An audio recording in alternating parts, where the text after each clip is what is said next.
প্রথম কথা আমি পিছনে ফিরে তাকাতে চাই না, পিছনে কি হয়েছে না। প্রস্তুতির ঘাটতি হবে বলে আমার মনে হয় না। প্রেসিডেন্ট সাইন করেছে ডেফিনেটলি, যেহেতু প্রেসিডেন্ট লাস্ট সাইনটা করেন, তো প্রেসিডেন্ট সাইন করলে কিন্তু সেটা হয়ে যায়। যে আমরা যখন দলটা দেখেছি, দেখুন আমার we successful series last series, যেটা আমরা মনে বাংলাদেশ ভালো ক্রিকেট খেলেছে এবং সেখানে কিছু খেলার হয়তো সুযোগ পাননি একাদশে, এবং কিছু প্লেয়ার নতুন এসছে গত সিরিজে। সো আমাদের কাছে মনে হচ্ছে যেটা আমরা পলিসি সেট করেছি, যদি যখন কেউ আসবে সে যেন অ্যাটলিস্ট আমরা তাকে পর্যাপ্ত সুযোগ দিতে পারি। এবং দেখুন গত সিরিজে কিছু প্লেয়ার খেলেননি, তা আমরা আলাপ করেছি যারা খেলার সুযোগ পাননি, তো কাউকে সুযোগ না দিয়ে আমরা দল থেকে বাদ দেওয়ার পক্ষপাতি করি। সো আমাদের কাছে মনে হচ্ছে যারা খেলেছেন তারা খারাপ খেলেননি, ভালোই খেলেছেন এবং আমরা কন্টিনিউটিতে বিশ্বাস করতে চাই। সো যার জন্য আমরা কিপিং দ্য সেম টিম, এই জন্য আমরা চেঞ্জ করি। অবভিয়াসলি আগে যে নির্বাচক কমিটি কাজ করেছে তারা প্ল্যান নিয়ে কাজ করেছে এবং সাইফ হাসানকে ইনক্লুড করা হয়েছে ওপেনিংয়ে, গত সিরিজে তিনি খেলেছেন। দেখুন আমরা জানি ওপেনিং পজিশনে আমরা বেশ একটু চেঞ্জ কয়েকবার আমরা মানে একটু পরিবর্তন করেছি, কিন্তু আমরা আসলে এই জায়গাটা একটু সেটেল করতে চাই এবং যখন কাউকে সুযোগ দেওয়া হচ্ছে আমরা মনে করি যে 3টে ম্যাচ এনাফ না। যেহেতু তিনি খেলেছেন আমরা তাকে আরেকটু সুযোগ দিতে চাই, তারপরে হয়তো আমরা we can make a call. So আমরা আসলে এই চপ অ্যান্ড চেঞ্জ যেতে চাই না, যখন কেউ সুযোগ পেয়েছে তাকে আমরা পর্যাপ্ত সুযোগ দিতে চাই। সাইফ হাসান ডেফিনেটলি তার সুযোগটা পাবেন, তার only then we can take a decision যে আমরা ওখানে অন্য কাউকে চিন্তা করবো বলবো। প্রথম কথা আমি পিছনে ফিরে তাকাতে চাই না, পিছনে কি হয়েছে না হচ্ছে। আমার আসলে আগে যারা কাজ করেন তাদের নিশ্চয়ই এটা কোনো পরিকল্পনা নিয়েই তারা কাজ করেছেন। আলোচনা আমরা সবার সাথে করেছি। দেখুন ক্যাপ্টেন্সি কি হবে না এটা পুরোপুরি বোর্ড ডিসাইড করে, আপনারা জানেন এটা। যেহেতু মিরাজ আমাদের captain till next world cup, আমাদের ক্যাপ্টেন কিন্তু তিনি, তার সাথে তো ডেফিনেটলি আমরা আলাপ করেছি। আমরা আমাদের পরবর্তীতে যে এই T20 ফরম্যাটটা হবে সেটা যদি আমরা এখনও দিচ্ছি না, বাট সেই ক্যাপ্টেনের সাথে আমরা আলাপ করেছি, আমরা কোচের সাথে আলাপ করেছি, আমরা দল করার আগে সবার সাথে আলাপ করেছি। ইট ডাজন্ট মিন যে আমাদের সাথে সবসময় আমরা মিল হবে, এটা খুব স্বাভাবিক। আমরা যখন টিম করবো ক্যাপ্টেনের একটা থট থাকে, বা সিলেকশন কমিটির একটা থট অবশ্যই থাকে। সো সবসময় যে তার সাথে একমত হবে এমন না, আবার সবসময় যে দ্বিমত হবে এমন কোনো কথা নেই, বাট আমরা ডেফিনেটলি আলাপ করবো এবং আলাপটা আমরা করেছি এবং অনেক আগেই করেছি। আমরা একবার না 2-3বার বসেছি ফাইনাল করার আগে। না আমি কোনো এরকম কিছু শুনিনি যে আমরা ভাইস ক্যাপ্টেনের সাথে যে একদম আলাপ করি তাও না, বাট ডেফিনেটলি ক্যাপ্টেনের সাথে মূল প্রায়োরিটি ক্যাপ্টেন। বাট 2-1 দিনের যে চিন্তা ভাবনা আমরা নেই তা না, তো টুকটাক কথা বলছি, বা দিন শেষে তো আসলে টিমটা তো স্কোয়াডের সিলেক্টারদের দেয়, বাট আমরা সবার সাথে আলাপ করে নিয়েছি। ডাজন্ট মিন যে সবার সাথে আমাদের মিলবে কিংবা সবার কথা আমরা রাখতে পারবো, যেটা হয় স্কোয়াড করতে হলে তো আপনার মত দ্বিমত হয়, বাট আমরা কথা সবার সাথে বলেছি। আমি মনে একবার মেনশন করেছিলাম যে প্রায়ার টু ওয়ার্ল্ড কাপ আমরা কোনো চেঞ্জ করবো। আমরা যদি চেঞ্জ করতে হয় কাজে যদি দেখতে হয় আমরা নেক্সট 6 মান্থ কিংবা এর মধ্যে আমরা দেখে নিব। আমরা একদম প্রায়ার টু ওয়ার্ল্ড কাপ আসলে নতুন কাউকে দেখতে চাই না, আনটিল যে কেউ ইনজুরি হলে তাকে ওই জায়গায় দেখতে, সেটা ডিফারেন্ট কেস। বাট আমরা আসলে ওয়ার্ল্ড কাপের আগে কোনো পরীক্ষা নিরীক্ষার মধ্যে যাবো না, এটা আমাদের সিলেকশন কমিটির একটা মানে আমাদের মধ্যে যে এইটা আলাপটা হয়েছে। দেখুন বাংলাদেশ টিম যখন খেলবে আমাদের ফার্স্ট প্রায়োরিটি থাকে কিন্তু ম্যাচটা যেটা আমরা যখন টিমটা বানাবো, যে টিমটা করলে আমরা জিততে পারবো, ওইখানে আমরা কীভাবে একজন দুজনকে আমরা যারা দেখছি তখনই আমরা দেখবো, আমাদের যেমন সেকেন্ড অপশন। অবশ্যই আমরা ওয়ার্ল্ড কাপে যখন আমাদের চিন্তাভাবনা নিয়ে আমরা এই সিরিজগুলি করছি, সেটা নিয়ে আমরা চিন্তাভাবনা করে দলটা করছি, বাট বাই নট স্যাক্রিফাইসিং যে আমরা ম্যাচটা জেতার জন্য আমরা টিম দেখার জন্য দেখবো টিম জিতে না জিতে কোনো পরের সেকেন্ড অপশন। আমার কাছে ফার্স্ট অপশন জেতা, এর মধ্যে আমরা যদি কাউকে দেখার দরকার আমরা দেখে নিব, বাট এটা এই নেক্সট 6 মান্থ আমরা দেখব। যোগাযোগের ঘাটতি আছে বলে আমার মনে হয় না। আমার সাথে দুজন সিলেক্টর আছেন, তারা মাত্রই একসাথে খেলেছেন অনেকে। যেটা বললাম শুরুতে বলতে আমি অতীতের দিকে তাকাতে চাই না। আমার মনে হয় না যোগাযোগের ঘাটতি আছে কিংবা থাকবে এরকম কোনো ভাবনার কোনো অবকাশ নেই, কারণ সবার সাথে আমাদের কম বেশি যোগাযোগ আছে, of the field in the field সবার সাথে যোগাযোগ আছে। বাট দেখুন একটা জিনিস তো খেলাধুলোর বুঝতে হবে যে যখন স্কোয়াডে আসলে সবাইকে তো অ্যাকোমোডেট করা যায় না, you only can take 15 squad, তো সেখানে অনেকে হয়তো ডেপ্রাইভ হবে। বাট যখন কাউকে নেওয়া হয় সেখানে নিশ্চয়ই সিলেক্টেড একটা প্ল্যানিং থাকে, চিন্তাভাবনা থাকে, সেই কারণে হয়তো অনেকে সুযোগ আসে না। আমাদের টিমটা কীভাবে খেলতে চায়, আমাদের গেম প্ল্যানটা কী হবে, সেভাবে অনেকে হয়তো আনফর্চুনেট থাকে। বাট আমরা যদি কেউ থাকেন আমরা এক্সপ্লেনেশন তার সাথে কথা বলবো, ডেফিনেটলি তাকে নিয়ে আমাদের কী প্ল্যান সেটা আমরা জানাবো। আমি কেন দলে নেই, it's not a compulsory thing যে আমাকে সবাইকে আমি জানাবো, বাট আমাদের মধ্যে এমন এটা স্বাভাবিক বিষয় হচ্ছে যদি আমরা কোনো প্লেয়ারকে নেই অথবা কোনো প্লেয়ারকে যদি এখনো কখনো বাদ দিই, অ্যাটলিস্ট আমাদের তাদেরকে নিয়ে কী পরিকল্পনা, তাদের নিয়ে কী ভাবছি সেটা আমরা ক্লিয়ার করি। You absolutely right. আমরা আসলে যেটা বললাম যে আমরা কন্টিনিউটিতে বিশ্বাস করছি, কাউকে না খেলে সুযোগ দেওয়াটা আমাদের কাছে অ্যান্সারটা আসলে না, আমাদের কাউকে নিয়ে আমাদের কাছে অ্যান্সারটা তো ক্লিয়ার হওয়া দরকার না। আমি ধরেন যে দুটি ছেলে খেলেছে, সে মাহিদুল ইসলাম সুযোগ পায়নি, তো ওকে বাদ দিতে হলে আমার নিজের কাছে ক্লিয়ার হতে হবে না আমি কেন বাদ দেবো। সো সেটা আমাদের কাছে ছিল না। সো আমাদের কাছে মনে হচ্ছে যেহেতু তারা সুযোগ পেয়েছে, যে জন্যই সুযোগ পেয়েছে তাদেরকে একটু সুযোগ না দিয়ে বাদ দেওয়া ঠিক হবে, এটা মূল কারণ ছিল আসলে। সেম টিম রেখে যার জন্য সেম টিম যারা খেলেছেন, এদের সাইড হাসানের কথা হচ্ছে আমি যদি আবার মেনশন করছি যে আসলে আমার কাছে মনে হচ্ছে যেহেতু তাকে একটা রোল দেওয়া হয়েছে, তাকে একটু সময় দেওয়া উচিত বিফোর মেকিং আনাদার চেঞ্জ। কারণ আমরা তো এমন নিশ্চয়ই করবো যে 3টে ম্যাচ দেখে আরেকজনকে এনে তাকে 2টি ম্যাচ ফেল করলে আবার অন্য কাকে দেখবো, আমরা আসলে এটা করতে চাচ্ছি না, এটা মেন রিজন। আর একাদশ যেটা বললেন, ডেফিনেটলি দেখুন একাদশ তো মূলত captain and coaches call, but আমি পার্সোনালি ফিল করি সম্ভবত বোর্ডও হয়তো এটা অ্যাকসেপ্ট করবে যে সিলেক্টরদের একটা প্রিফারেন্স বলেন বা একটা মতামত দেওয়ার একটা জায়গা তো অবশ্যই থাকা উচিত বলে আমি মনে করি। ইটস নট দ্যাট যে সিলেক্টরে একাদশও করে দেবেন, বাট সিলেক্টররা তাদের মতামত যেন তারা কী ফিল করছেন সেটা তো তারা জানতে পারেন বলে পারবেন বলে আমার বিশ্বাস, এবং সেটাই থাকা উচিত বলে মনে করি। অ্যাট দিস মোমেন্ট আমরা এখানেও আসলে অন্য কোনো চিন্তা করছি না, বাট পার্সোনালি বলেন দেখুন ওপেনিং কিন্তু Liton was quite successful, he is one of our best batsman. তাকে নাম্বার 4 আনা হয়েছে, আমি যতদূর জানি যে নাম্বার মিডল অর্ডার একটি স্ট্যাবিলিটি করা দরকার, বিকজ মুশফিক রহিম মাহমুদুল্লাহ চলে যাওয়ার পরে আমাদের আসলে ওইখানে খুব একটা এক্সপিরিয়েন্স নাই সম্বন্ধে, সেই জন্য তাকে আমার মনে লিটনের স্যাক্রিফাইস করেছে এটা যে পিছনে চলে এসেছে, বিকজ আমি জানি যে তিনি নতুন বলে কমফোর্টেবল অনেক বেশি ফিল করেন, সেখানে তিনি ব্যাটিং করে থাকেন, বা যদিও তিনি টেস্টে 6 নম্বর ব্যাটিং করে থাকেন, but ODI format different ball game. At this moment আমরা আসলে সেটা ওইভাবে ভাবছি না, বাট ভবিষ্যতে দেখা যাক কী হয়। But he is one of our best batsman, আমরা চাই তার বেস্টটা যেন তার কাছ থেকে পাওয়া যায়, কীভাবে পাওয়া যায় সেটা আমরা চেষ্টা করি। সুযোগ তো ছিল, দেখুন আমাদের কিন্তু এবছর অনেক সিরিজ আছে, তো আমাদের পুরুষ আমার কাছে মনে আমাদের একটা ভালো জিনিস আছে, আমি মনে করি, আমি ফিল করি আমাদের বাইরে যারা আছে তারা কিন্তু বেশ ভালো। আমাদের যদি বোলিংটা দেখেন, আমাদের হাসান মাহমুদ বাইরে বসেছেন, তানজিদ সাকিব বাইরে বসে আছেন, খুব ভালো বোলার, যেগুলো আমি যদি কম্পেয়ার করি খুব বেশি ডিফারেন্স খুঁজে পাবেন।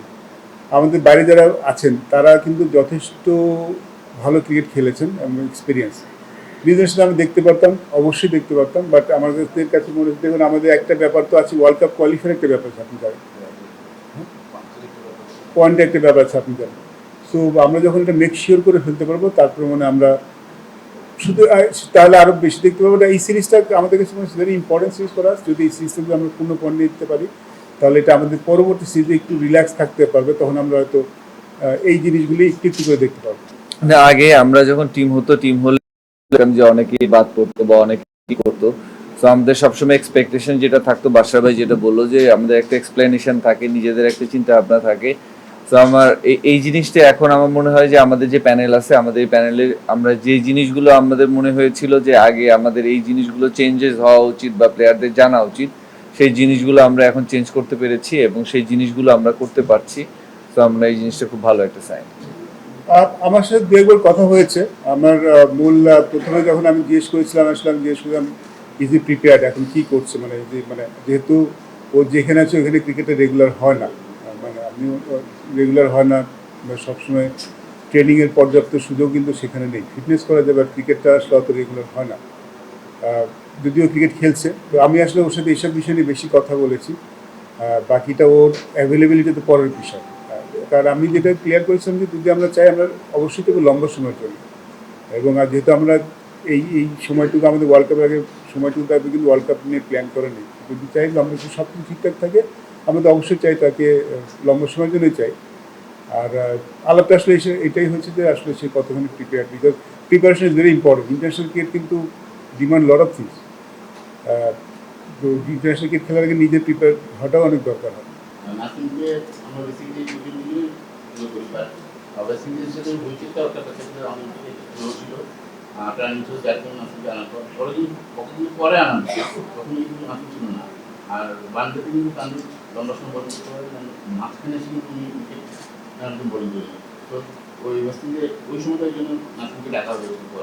আমি দুদিন প্র্যাকটিস দেখলাম সমস্যা করে।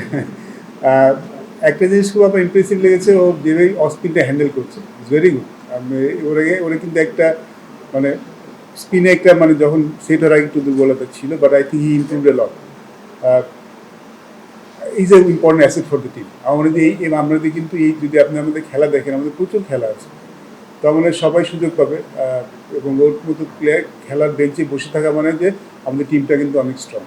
তো সুযোগ ডেফিনেটলি পাবে, বা অ্যাট দিস মোমেন্ট যদি ও সুযোগ পায়, আমি এমনও চাই না সবুজ সরকার এসে আবার 3টা ম্যাচ সুযোগ পায় আবার অন্য কারোর দিকে ফিরে যায়। আমার কথা হচ্ছিল যে আমার পয়েন্ট হচ্ছে আমি যখন যাকে দেখবো তাকে লম্বা ভালো করে দেখবো, আবার যখন কাউকে নিয়ে আসবো তাকেও কিন্তু ভালো, যখন কাউকে দেখবো তাকে সুযোগ দিব, আর যখন কাউকে নিয়ে আসবো তাকেও এত সহজে মানে বের করে দিব না। তো যখন যেহেতু সাইফ হাসান খেলেছে, তো আমি জানি না টিম ম্যানেজমেন্ট একাদশ কী ভাবছে, বাট আমার কাছে মনে হচ্ছে তার আরেকটা সুযোগ পাওয়া উচিত। আবার সৌম্য সরকার যখন ফিরে আসবে এটুকু নিশ্চয় দিতে পারি সে ওই 2-3 ম্যাচ খারাপ করলে চলে যাবে না, 3টা লম্বা সময় দিয়ে। আমার মনে হয় এই এক্সপ্লেনেশনটা আমরা ডেফিনেটলি প্লেয়ারের অবশ্যই কথা ডেফিনেটলি দেখুন সিলেক্টরদের কিন্তু it's not their part of our job, আর সেম টাইম প্লেয়ারদের মোটিভেট করাটা কিন্তু আমাদের, আমি মনে করি একটু আমাদের রেসপন্সিভ থাকে। যখন কালকে আমরা খেলাতে পারছি না তার সাথে কথা বলা, তাকে ক্লিয়ার পিকচারটা দেওয়াটা কিন্তু খুব ইম্পর্টেন্ট। আমরা ডেফিনেটলি সেটা করি, কারণ আমরা জাস্ট টিমটা দিয়েই আমাদের দায়িত্ব সেটা আমার মনে হয় না। আমাদের যারা আছেন যারা নেই তাদের সাথে কথা বলা খুব ইম্পর্টেন্ট, বিকজ আপনি যদি আমাদের খেলা দেখেন আমাদের কিন্তু প্রচুর খেলা আছে। তো আমাদের শুধু 15 জন নিয়ে চিন্তা করলে হবে না, আমার মনে হয় আমাদের চিন্তা আমরা 25-30 জন নিয়েই করতে হবে, এবং তাদের সবাইকে যেন আমরা মোটিভেট করে রাখতে পারি সেটাও কিন্তু আমাদের পার্ট অফ আমাদের জব বলে মনে হয়। আপনি দেখুন এটা কিন্তু মানে ইটস নট যে something out of the books. আমরা যখন স্কোয়াড করি তখন তো আমরা কোচ এন্ড ক্যাপ্টেনের কথা শুনেই করি, তাদের মধ্যে তাদের একটা প্রিফারেন্স দেয়। এই একাদশে আমি আবার ক্লিয়ার করছি, একাদশ কিন্তু মানে সিলেক্টররা করে দেবেন তা না, সিলেক্টরদের প্রিফারেন্স দেয়, সেটা খুব একটা আউট অফ দ্য বুক কিছু না। আমার মনে হয় না এটা নিয়ে কোনো সমস্যা হবে। প্রেসিডেন্ট সাইন করেছে ডেফিনেটলি, যেহেতু প্রেসিডেন্ট লাস্ট সাইনটা করেন, তো প্রেসিডেন্ট সাইন করলে কিন্তু সেটা ইয়ে হয়ে যায়। শান্ত কিন্তু ওয়ান অফ আওয়ার মানে প্রলিফিক ব্যাটসম্যান, আমাদের প্রেজেন্ট এবং ফিউচার নিয়ে যাকে আমরা আসলে অনেক মানে চিন্তা করে থাকি। So yes is not in মানে গ্রেট টাচ, আর আমরা বিশ্বাস করি যদি ওর পাসটা দেখেন কিন্তু বেশ কিছু ভালো ইনিংস আছে, এবং ওয়ান অফ কিন্তু খারাপ খেলেনি, বাট ওর কাছে আমরা আরও বেটার পারফরমেন্স ডেফিনেটলি আসবে। তো যেটা বললাম যে আমাদের ডেফিনেটলি যে চিন্তা ভাবনা আছে আমরা শেয়ার করবো, আর আপনি যদি কথা বলেন আমরা আসলে সিলেকশন করার পরে আসলে বাকিটা আলাপ করবো। সিলেকশন করার আগ পর্যন্ত আসলে তো কাউকে বলা যায় না কি চিন্তা করছি, বাট আমাদের টিমটা হয়ে যাবে এখন আমরা এই যে কাজগুলি সেগুলো আস্তে আস্তে করবো, সবার সাথে কথা বলবো। আমাদের কারোর ব্যাপারে যদি কনসার্ন থাকে সেটা বলবো, কারোর ব্যাপারে যদি আমরা খুব ভালোই থাকি সেটা বলবো। নট দ্যাট যে শুধু মানে কনসার্নটাই জানাবো, বাট আমরা যদি কারোর ব্যাপারে আমি খুশি থাকি সেটা বলবো। পেস বোলিং অলরাউন্ডার না থাকলে কি সুবিধা হয়, আপনি 3টা সিমার নিয়ে খেলতে পারেন, অবশ্যই 4টা সিমার নিয়ে খেলতে পারেন। কারণ যদি আপনার পেস বোলার যদি ব্যাটিংটা না পায় তো ব্যাটিংটা শেষের দিকে এন্ডে আসে ব্যাটসম্যান থাকে না। So it's very important to find a pace bowling allrounder. আমরা দুজন নির্বাচক জয়েন করেছি, তারা ডোমেস্টিক খেলেছে আমি দিকে, তাদের সাথে কথা বলেছি। আসলে আনফর্চুনেটলি এই মুহূর্তে ঠিক রেডিমেড খুব বেশি আমাদের হাতে নেই। তো আমরা আমাদের জুনিয়র সিলেক্টরের সাথে কথা বলছি, যদি ওইখান থেকে জুনিয়র লেভেলে যদি এরকম কেউ থাকে তাকে আমরা এই সময়ের মধ্যে আমরা একটু ভাগ্যবান যে এই সময় আমাদের এই দলের কিছু খেলা থাকবে, আমাদের হাইপার্স খেলা থাকবে, সেখানে আমরা কাউকে দেখে নিতে পারবো। এই বিফোর 6 মান্থ, আমি কিন্তু 12 বছর 6 মাসের মধ্যে হয়তো ম্যাক্সিমাম আর 7 মাস যেতে পারে, বাট এর মধ্যে আমাদের কিছু 8 দলে খেলা আছে, হাইপার্সের খেলা আছে, এখানে আমরা কিছু খেলাদের দেখে নেবো ডেফিনেটলি। কারণ ইটস ভেরি ইম্পর্টেন্ট যে আপনি যখন ওই ফর্মেটে খেলবো হয়তো একটা বাড়তি পেস বোলার নিয়ে খেলবো, এবং ওই বাড়তি পেস বোলারটা যেন ব্যাটিং করতে পারে সেটা খুব গুরুত্বপূর্ণ। আমরা মানে বাংলাদেশ ইজ ভেরি ফর্চুনেট যে আমাদের একটা ডিপার্টমেন্ট নিয়ে কিন্তু রোটেশন করলেও we are not missing much, সেটা হলো পেস বোলিং ডিপার্টমেন্ট। আমাদের এই ডিপার্টমেন্টে বেশ সমৃদ্ধ। আমি আসছি কথা দেয়, তো এই জায়গাটা আমরা খুব ফর্চুনেট যে এইখানটায় আমরা আসলে চেঞ্জ করলেও we are not missing much. আমাদের বাইরে যারা বসেছেন তারা অ্যাজ গুড অ্যাজ যারা ভিতরে আছেন তাদের মধ্যে এইখানটা আমার চিন্তা নেই। এখানে বরং আমাদের ইঞ্জুরি ম্যানেজমেন্টের কিছু ব্যাপার থাকবে, এখানে আমরা রোটেশন করে অবশ্যই খেলাবো, কারণ এখানে সবাইকে ফিট থাকবে। ফাস্ট বোলিংদের বোলারদের একটা ফিটনেস ওয়ার্কের ব্যাপার থেকে ইঞ্জুরি কনসার্ন থাকে, তো সেটা আমরা করবো, সেটা করলে আমাদের কোনো চিন্তা নেই। বাট আমাদের যেটা বেশি কনসার্ন, আপনি কথা বলছেন যে আমাদের top order batting, middle order batting, সেখানে আমাদের কনসার্ন আছে, তো সেখানে আমাদের সেল করা খুব দরকার। সেখানে ঠিক রোটেশন না, সেখানে আমরা কাউকে তৈরি করার জন্য ডেফিনেটলি আমরা চেষ্টা করবো, সেটা আমরা চেষ্টা করবো। বিকজ ওই জায়গাটায় মনে হয় আমাদের কাজ করা আছে, বিকজ ওই জায়গাটায় রোটেশন ডাজন্ট মিন যে আমি রোটেশন করার জন্য করি, আমি রোটেশন করবো যে ওইখানে যারা বেস্ট পসিবল রিপ্লেসমেন্ট তাদের যদি সুযোগ থাকে ডেফিনেটলি আমি সেই চেষ্টা করি। আপনি ন্যাশনাল কন্ট্রাক্টের কথা বলছেন, ন্যাশনাল লিগ দিয়ে যেতে পারে, এটাই আমরা একটা চিন্তা ভাবনা করবো। একটা প্রিভিয়াস একটা ফর্মুলা কাজ করছে, এটা নিয়ে আমরা আসলে বসি নেই, এটা নিয়ে আমরা একটু আলাপ করবো বিকজ আগে প্রথম দিকে যখন আমরা শুরু করেছিলাম তখন তো ছিল যে একটা ম্যাচ বেসিসে করতো, কে কত ম্যাচ খেলতো তার বেসিসে কন্ট্রাক্টটা দেওয়া হতো। তারপরে আমরা একটা সে পারফরমেন্সে গেলাম যে অ্যাটলিস্ট মিনিমাম পারফরমেন্স থাকতে হবে কন্ট্রাক্টে যাওয়ার জন্য। এর বাইরে কিছু করা যায় কিনা, এখন যেমন মানে একটা কন্ট্রাক্ট সিস্টেম আছে, যেমন পয়েন্ট সিস্টেম আছে, যারা 100 প্লেয়ারতে পয়েন্ট, সেঞ্চুরি 5 করে point, which is also not bad, সেটা আছে এনসিএলে। বাট অবভিয়াসলি এবার যখন সংখ্যাটা মানে বাড়িয়েছে, আগে ছিল আমি যখন জানি সংখ্যাটা 105-এ গিয়েছে। বাট এটা একটা সিস্টেম আসলে ভালো, মানে কন্ট্রাক্টটা যেন লুক্রেটিভ কিছু হয়, যেহেতু সেটা হলে মানে সবার জন্য ভালো হয়। আমরা সেটা নিয়ে আসলে আলাপ করিনি, সেটা আমরা আলাপ করবো। ঠিক চ্যালেঞ্জ না, আমরা আসলে দেখুন যেটা বললাম যে আমরা চাই কাউকে দিয়ে ভালো কাউকে রিপ্লেস করতে, মানে এই রোটেশন করার কথা আসছে, আমরা এটাও চাই না যে রোটেশন করার জন্য কেউ ভালো না তাকে দিয়ে রোটেশন করে, এরকম কোনো প্ল্যান নেই। বাট এই জায়গাতে আমি যেটা বলছি কাজ করা আছে, যেমন মিডল অর্ডারে কাজ করা আছে, আমাদের ওপেনিংটা অনেকদিন ধরে আমি বলবো আনসেটেলই, কারণ একটা যে কোনো ভালো টিমের দেখবেন যে ওপেনিংটা সবসময় সেটেল থাকে, মানে জানে একটা পার্টনারশিপ, ওপেনিং কিন্তু পার্টনারশিপের ব্যাপার থাকে, ওই পার্টনারশিপটা হঠাৎ কিন্তু খুব ইম্পর্টেন্ট। কিছু জায়গা আছে যেখানে আমরা ডেফিনেটলি চিন্তা ভাবনা করছি এখানে আমরা কাজ করবো। বাট একটা কথা বারবার বলছি যে আমি কাজ করব বাই নট স্যাক্রিফাইসিং মানে বাংলাদেশের বেস্ট 11 বাদ দিয়ে, আমার কাছে টপ রেটিং সেটাই, তারপরে যে সুযোগটা থাকবে সেটা বলবো। প্রস্তুতির ঘাটতি হবে বলে আমার মনে হয় না, কারণ আমার মনে হয় যে বিশ্বকাপের আগে আমাদের বেশ কিছু সিরিজ আছে, আমরা অনেকগুলি সিরিজ খেলি, তো সেখানে প্রস্তুতি যথেষ্ট সুযোগ পাবো। এবং যেহেতু আমরা জানি কোথায় ওয়ার্ল্ড কাপ হবে, কন্ডিশনটা কেমন হবে, আমরা মোটামুটি একটা আইডিয়া আমাদের ক্লিয়ার আইডিয়া হয়ে গেছে। তো আমার মনে হয় যে আমাদের ওরকম মানে আমাদের ওরকম বলার কোনো অবকাশ থাকবে যে প্রস্তুতির ঘাটতি ছিল, দেখলে সেটা বলার মতো অবকাশ মানে আমাদেরও থাকবে না। আর আশা করবো যে যেটা আমরা এক কথা বারবার বলছি যে আমরা হয়তো বিশ্বকাপের 4-5 মাস 6 মাস আগে বলছি, ম্যাক্সিমাম তার একটা ম্যাচ বেশি সময় নিতে পারি, বাট আমি চাইবো 6 মাসের মধ্যে আমাদের ওয়ার্ল্ড কাপ টিমটা সেটেল করে ফেলবো। তো পরের দিকে যেন আমাদের ইঞ্জুরি হলে আলাদা কথা, বাট আমাদের চিন্তা ভাবনা প্ল্যানিংটা সেটা সেটেল হবে, সো দ্যাট ওই ওয়ার্ল্ড কাপের আগে আমাদের যেন ওই সেকেন্ড অপশন দিকে যেতে না।